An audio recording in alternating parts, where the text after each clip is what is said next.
क्या हिप और knee replacement surgeries insurance में कवर होती है?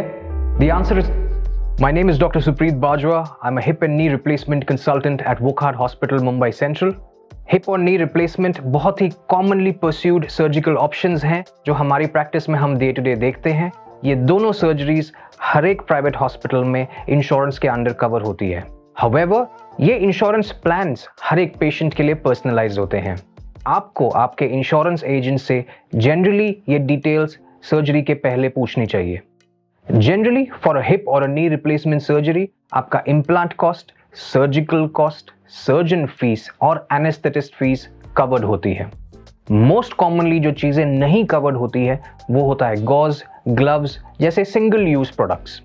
इसका cost up to about 10% of your replacement surgery होता है, बट ये इंडिविजुअलाइज्ड होती है। आपके इंश्योरेंस प्रोवाइडर्स 100% कवरेजेस भी देते हैं और कभी कभी 90% भी देते हैं। Please verify this information with your individual policy agent and make sure that you know what you're signing up for.